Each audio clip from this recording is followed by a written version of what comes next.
Ever wonder why we carve pumpkins and go trick-or-treating every Halloween? Let's take a closer look at the origins of these spooky traditions. In Christian traditions, Halloween is actually a contraction of All Hallows' Eve, which means the evening before All Hallows' Day on November 1st.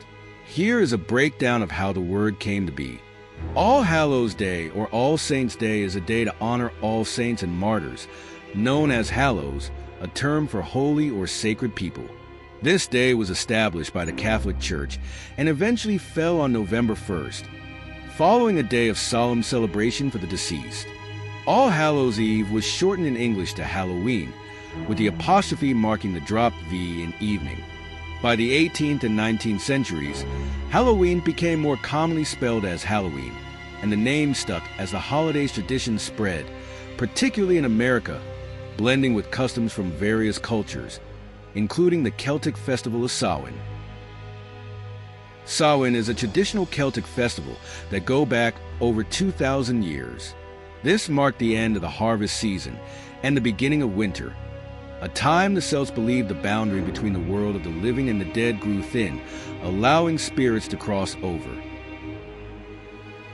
One of the ways they protected themselves was by carving faces into turnips and placing a candle inside to create a scary, glowing face. This was the birth of the jack-o'-lantern. When Irish immigrants brought their customs to America, they found that pumpkins, native to North America, were easier to carve than turnips. And so, the pumpkin jack-o'-lantern we know today became a Halloween staple. Now, let's talk about trick-or-treating.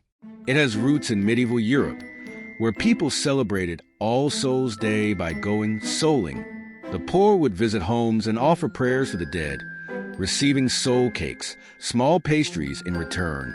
Over time, the tradition evolved, with kids in America eventually dressing up in costumes and going door to door for candy. Now for some fun Halloween trivia. Did you know black cats are seen as Halloween symbols because, during the Middle Ages, they were thought to be witches' companions, or even witches in disguise. This superstition has stuck around for centuries. Halloween's signature colors, orange and black, also have a deeper meaning. Orange symbolizes the warmth and bounty of autumn, while black represents darkness, the unknown, and the mystery of the otherworld. Halloween isn't just popular in the U.S.